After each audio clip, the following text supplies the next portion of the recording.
Good morning everyone. ठंड के कारण आज फिर से तुम लोगों का ऑफलाइन जो है ऑनलाइन जो क्लास है सो शुरू हो गया है। अभी हिंदी का क्लास होने जा रहा है। हिंदी में जितने भी टॉपिक पढ़ाए जाएंगे तुम लोग उसको अपने कॉपी में नोट कर लेना। काफ़ी ठंड पड़ रही है। सब अपने घर में अपने परिवार के साथ प्रेम पूर्वक रहना। घर में माता पिता दादा दादी जो भी बड़े बुजुर्ग हैं उनके साथ अच्छे से खाना पीना पढ़ाई करना और घर पे रहना, ठीक है। ज़्यादा उछल कूद करने वाला मौसम नहीं है। और आज हम लोग फिर वही व्याकरण में रिवीजन की तरफ चलेंगे। रिवीजन को हिंदी में पुनरावृत्ति कहते हैं। तो चलिए अब हम लोग चलते हैं। उस दिन आप सबको मैं चंद्र बिंदु तक पढ़ाई थी, आज अनुस्वार पढ़ाएंगे। अब देखिए, जिस तरह से आप लोग मैथ पढ़ते हैं और मैथ को बनाने के लिए फार्मूला की ज़रूरत होती है और उसी फार्मूला के आधार पर किसी भी सवाल को हम लोग हल करते हैं, उसी तरह से हिंदी व्याकरण भी है। हिंदी व्याकरण में अब देखिए क्या होता है, कभी कभी हम लोग चंद्रबिंदु के जगह अनुस्वार का प्रयोग करते हैं। तो आप हमेशा सभी जगहों पर चंद्रबिंदु के जगह अनुस्वार का प्रयोग नहीं कर सकते हैं। अगर आप ऐसा करते हैं तो आपका लिखा हुआ शब्द जो है वह गलत माना जाएगा। आपको सदैव याद रखना है कि चंद्रबिंदु का प्रयोग अनुस्वार की जगह पर हो सकता है, लेकिन चंद्रबिंदु के जगह पर अनुस्वार जो है हर जगह नहीं किया जा सकता। जैसे आप मान लीजिए कि एक शब्द मैं बताती हूँ, ठीक है। मान लीजिए कि यहाँ आंधी लिखा हुआ है, ठीक है।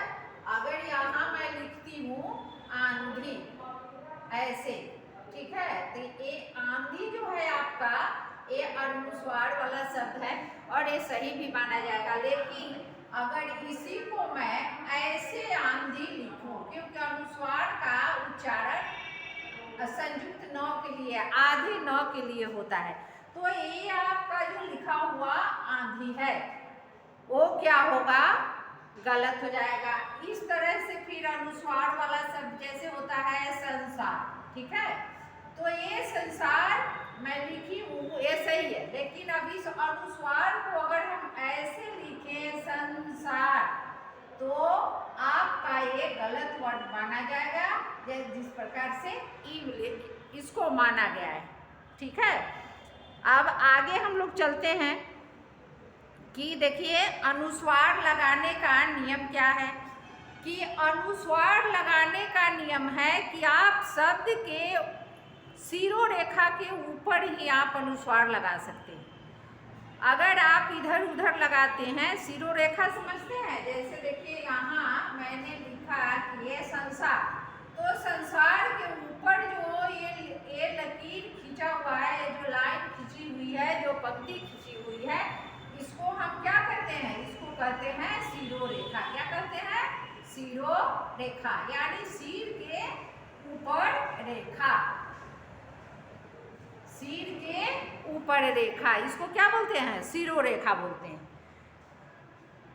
अब शिरोरेखा में जो है, अब हम लोग देखते हैं कि कुछ ऐसे शब्द भी होते हैं जो पंचमा अक्षर, आप जानते हैं ना, पंचमा अक्षर क्या होता है कि जैसे क वर्ग का पांचवा अक्षर, क वर्ग का पांचवा अक्षर यानी अंतिम, ठीक है।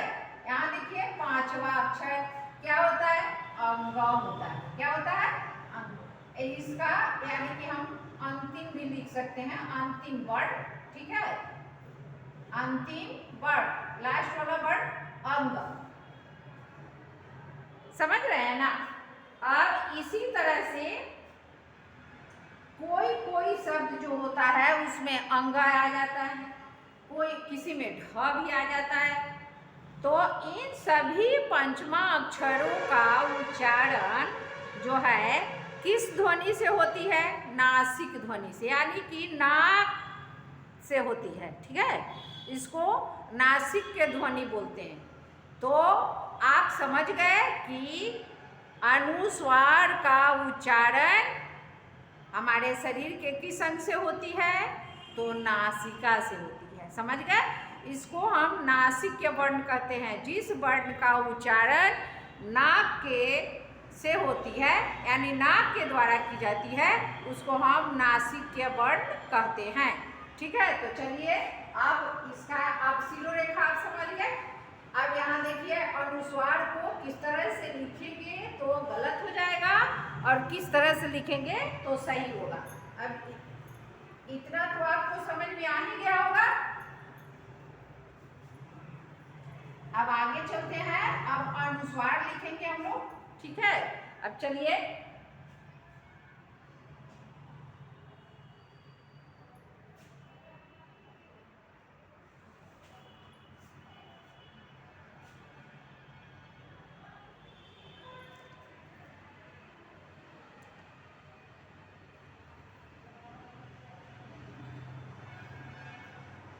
जिस वर्ण का उच्चारण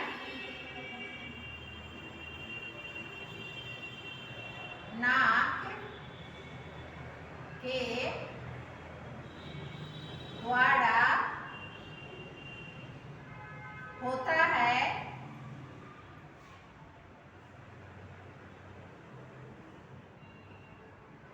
उसे अनुस्वार, ठीक है, या अथवा या नासिक्य वर्ण कहते हैं, ठीक है। नासिक्य वर्ण,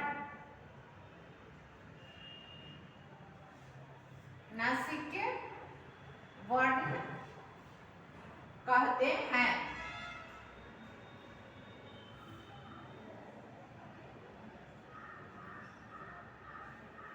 अब आपसे कोई भी अगर पूछे कि नासिक्य वर्ण क्या होता है, तो जिस वर्ण का उच्चारण नाक से किया जाता है उसको क्या कहते हैं? नासिक्य वर्ण कहते हैं, यानी अनुस्वार वाला वर्ण।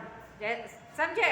अनुस्वार का उच्चारण जो है नाक से होता है तो उसको अनुस्वार कहते हैं या नासिक्य वर्ण कहते हैं, ठीक है।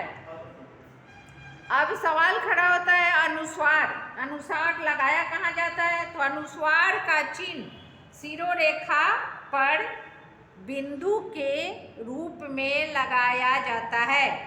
अनुस्वार का चिन्ह शब्द के शिरोरेखा पर बिंदु के रूप में लगाया जाता है। ये लिखवाना जरूरी मैं नहीं समझ रही हूँ, आप लोग सुन करके याद कर लीजिएगा। ये छोटी छोटी बात है, इसको दिमाग में रखना ही सही माना जाता है और आप लोगों को भी याद ही रखना होगा कि ये जो है, फिर मैं बोल देती हूँ, अनुस्वार का चिन्ह शब्द के शिरोरेखा पर बिंदु के रूप में लगाया जाता है, ठीक है। अब शब्द के शिरोरेखा भी मैं बता दी हूँ। अब आप लोग समझ जाइएगा कि कोई भी शब्द, मान लीजिए कि यहाँ मैं लिख देती हूँ आम, आम। अब बताइए इसमें शिरोरेखा कौन है? तो इस शब्द के ऊपर इस चिन्ह को शिरोरेखा कहा जाता है, ठीक है। शिरोरेखा कहा जाता है, एकदम याद रखना है। अब यहाँ देखिए, अब यहाँ आम के नीचे मैं लिखूंगी अंग। अब इसे देखिए, इस शिरोरेखा के बाद यहाँ क्या लगा हुआ है? अनुस्वार। देखिए, तो अभी आप लोगों को मैं यही चीज समझा रही थी कि किसी भी शब्द के, यानी कि अनुस्वार का चिन्ह या ये चिन्ह हुआ, समझे ना? अनुस्वार का चिन्ह किसी भी शब्द के शिरोरेखा के ऊपर बिंदु के रूप में लगाया जाता है, ठीक है। और आपको एक चीज और याद रखना होगा कि आखिर ये आता कहाँ से है? सीखने वाली बात है। अनुस्वार जो है हमेशा पंचमा अक्षर के बदले में आता है। किसके बदले में आता है? पंचमा अक्षर के बदले में आता है। अब आपसे अगर पूछा जाए कि अनुस्वार किसके बदले आता है, तो अनुस्वार सभी व्यंजन वर्गों के पांचवा अक्षर यानी कि पंचमा अक्षर के बदले में आता है। पांचवा अक्षर किसको कहते हैं?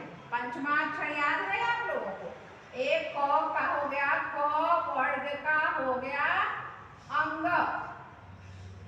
ठीक है। ज वर्ग का हो गया य, और ट वर्ग का हो गया न।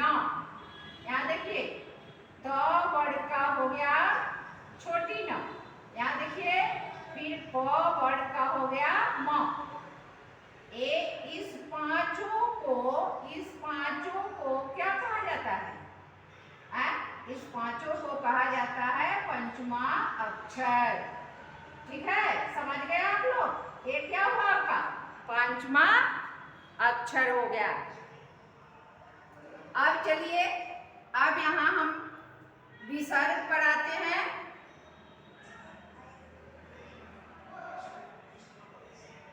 अब देखिए ध्यान से, विसर्ग क्या होता है? उस दिन भी मैं बताई थी, आज भी मैं बता रही हूँ। देखिए, विसर्ग का चिन्ह ऊपर नीचे दी हुई बिंदु होता है, ठीक है। किसी भी शब्द के अंत में, किसी भी शब्द के अंत में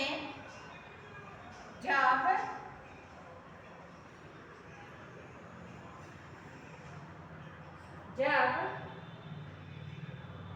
ऊपर नीचे दो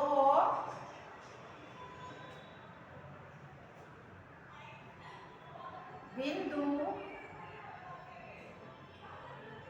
होते हैं, उसे विसर्ग का चिन्ह कहा जाता है। उसे विसर्ग का चिन्ह कहा जाता है।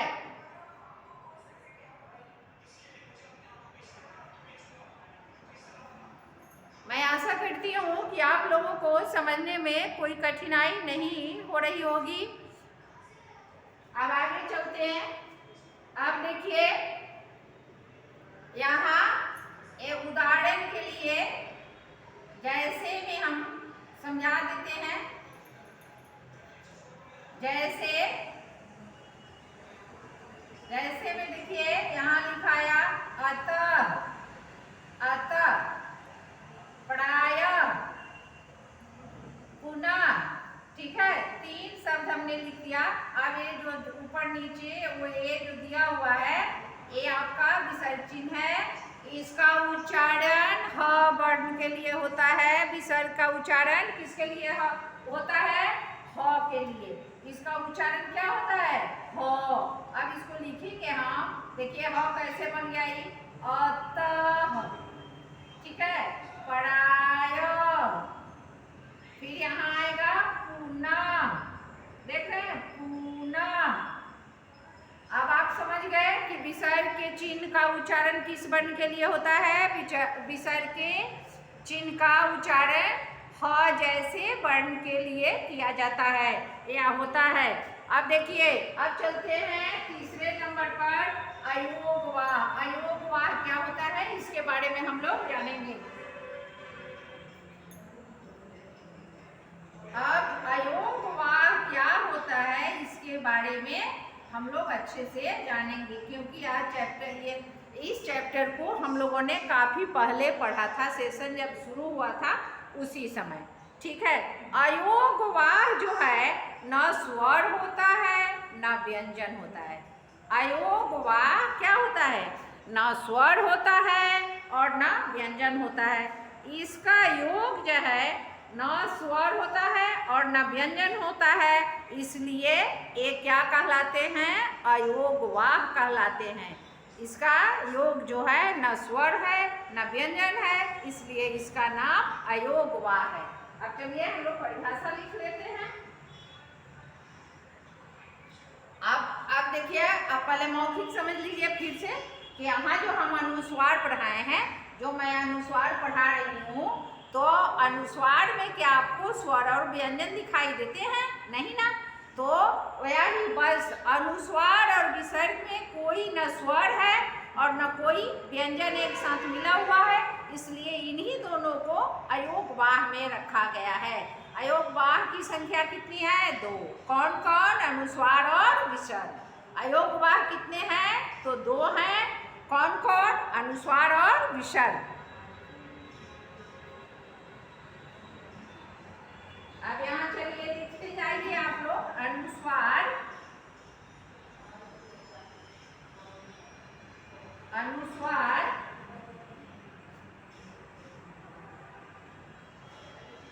अनुस्वार और विसर्ग। अनुस्वार और विसर्ग। अनुस्वार और विसर्ग। न स्वर है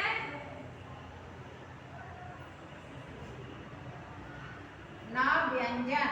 ठीक है, न व्यंजन।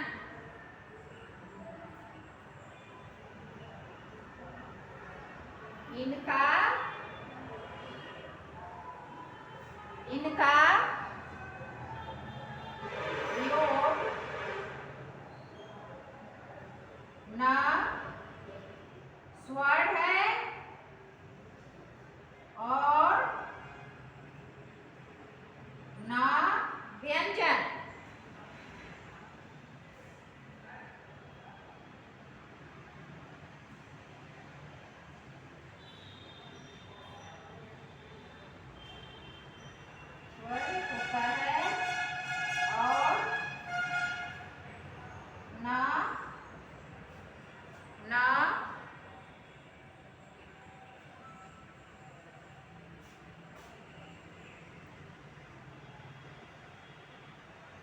व्यंजन से। ठीक है, अब चलिए आगे बढ़ती हूँ मैं। अब आगे देखिए, इसी से ये क्या कहलाते हैं? इसी से ये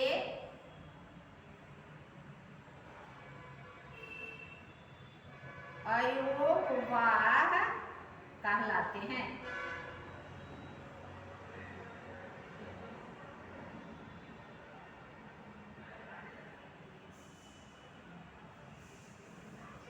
इसी से ये क्या कहलाते हैं? अयोगवाह।